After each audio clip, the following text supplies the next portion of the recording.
aussi nombreuses et nombreux ce soir, place de la République.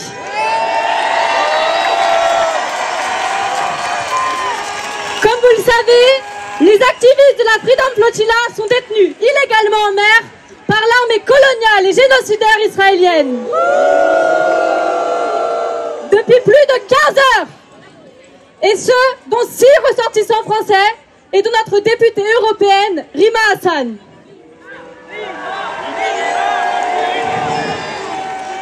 Et ce, sans aucune action de la France pour protéger ses ressortissants. Nous sommes donc ici réunis ce soir pour la libération de la Freedom Flotilla et pour la fin du blocus illégal à Gaza instauré par Israël. Et maintenant, je vous demande d'accueillir le fondateur de la France Insoumise, Jean-Luc Mélenchon.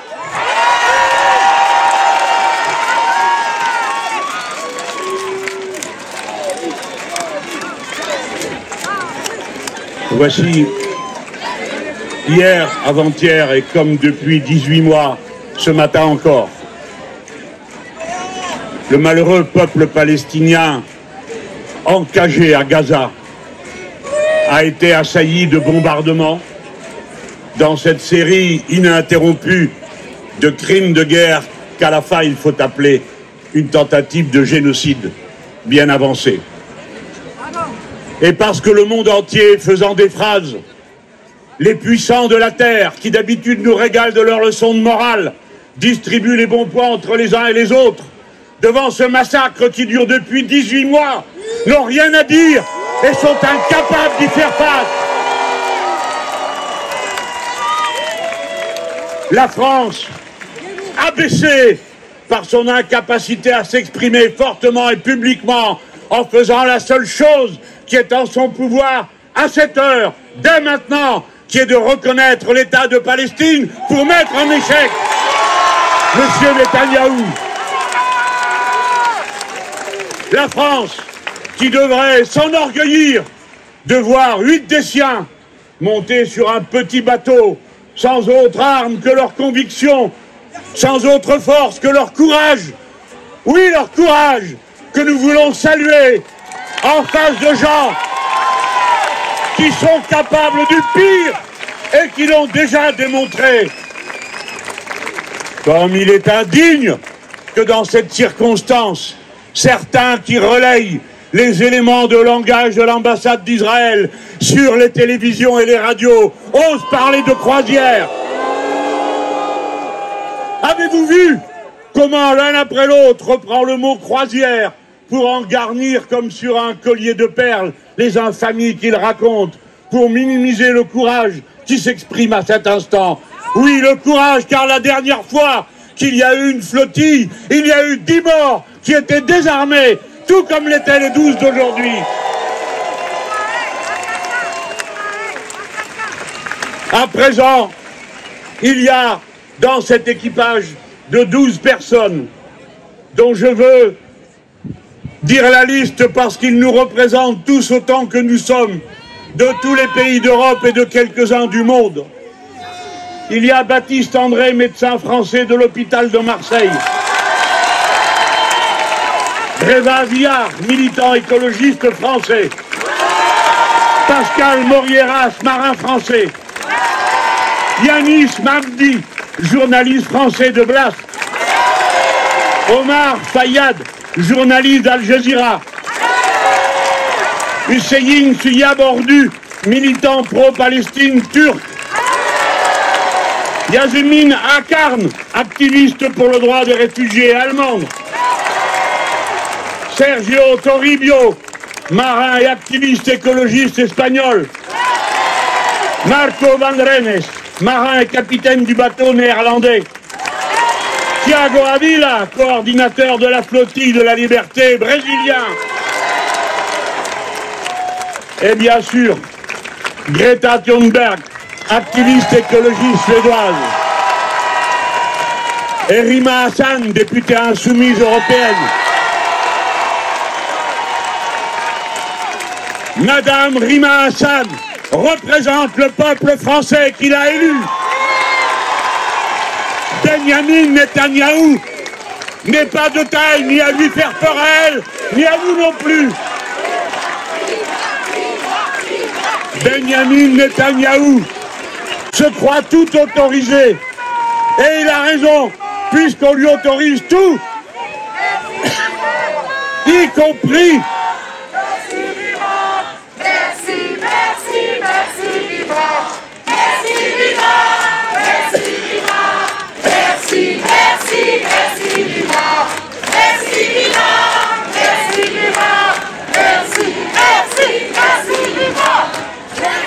Rima Hassan est députée européenne et par conséquent, monsieur Benyamin Netanyahou, vous qui croyez que tout vous est permis, puisqu'en effet, on vous laisse faire ce que vous voulez, et que le président de la République française est capable à la fois de tenir une conférence sur les océans tout en vous laissant commettre un acte de piraterie, car attaquer un navire qui circule dans des eaux internationales, s'emparer de lui et des personnes qui sont à bord, est un acte de piraterie.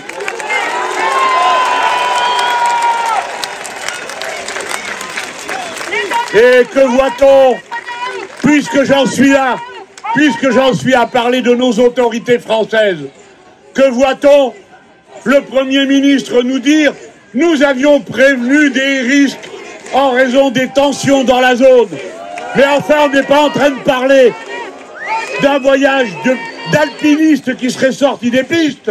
Nous sommes en train de parler de gens qui sont allés à main nue dans un petit bateau affronter un génocide et un blocus.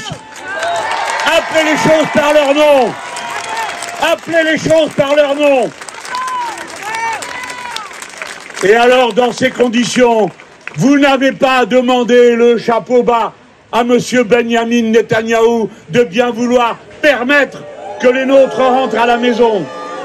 Madame Rima Hassan est députée du peuple français et par conséquent, vous ajoutez à l'acte de piraterie dans les eaux internationales l'acte de détention de quelqu'un qui bénéficie d'une immunité du fait de son statut de parlementaire. Nous ne vous demandons pas poliment de nous rendre notre député. Nous vous ordonnons de respecter le droit, de le respecter à Gaza, de le respecter dans les eaux internationales et devant les obligations qui sont les vôtres. Alors, il paraît qu'on nous répond que ce n'est pas une arrestation. Alors qu'est-ce que c'est de saisir un bateau, d'arrêter les gens qui sont à bord et de les emmener dans une prison si ce n'est pas une arrestation? Avec qui pensez-vous que vous allez pouvoir jouer sur les mots, monsieur Netanyahou? Vous croyez seulement que vos perroquets et vos répondeurs automatiques qui s'expriment dans les médias représenteraient le peuple français? Le peuple français, le voici! Il est devant vous! Voilà la France! Honte à ceux qui parlent autrement des nôtres, de leur courage. Alors, oui, nous avons 3 demandes immédiates. Il faut lever le siège de Gaza. Il faut cesser le blocus. Aucune génération ne pardonnera à celle-ci le crime dont elle s'est rendue coupable en laissant faire et en n'intervenant pas pour arrêter ce meurtre de masse, ce génocide. Ensuite, nous croyons que la France doit, dès maintenant, reconnaître l'État de Palestine pour répliquer à l'arrestation des siens.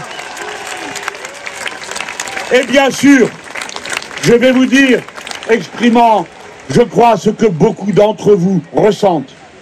Oui, nous craignons ce qui est en train de se passer là-bas. Oui, nous craignons, quand nous avons lu la déclaration des dirigeants qui entourent M. Netanyahou, qu'ils disent qu'ils vont emmener les prisonniers dans des voitures à vitres teintées pour éviter qu'il y ait des manifestations de joie populaire contre eux. Oui, nous craignons le pire, parce que nous les savons capables du pire. Le pire, c'est depuis 18 mois qu'ils le font.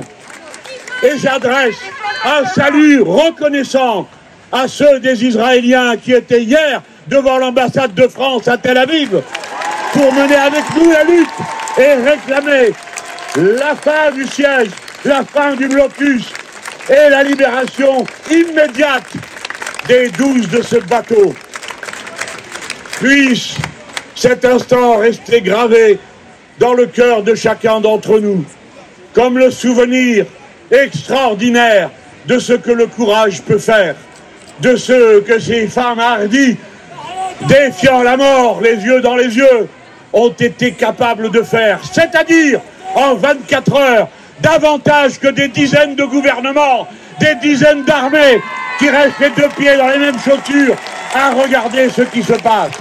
Gloire à la lutte, gloire à Rima, gloire à Greta et aux 12. Samedi, je vous demande d'être tous là de nouveau, samedi, pour un grand et immense rassemblement du peuple français au service des Palestiniens, comme le sont aujourd'hui même 160 regroupements dans tout le pays. Gloire à la lutte, seule la lutte fait vivre et tient debout.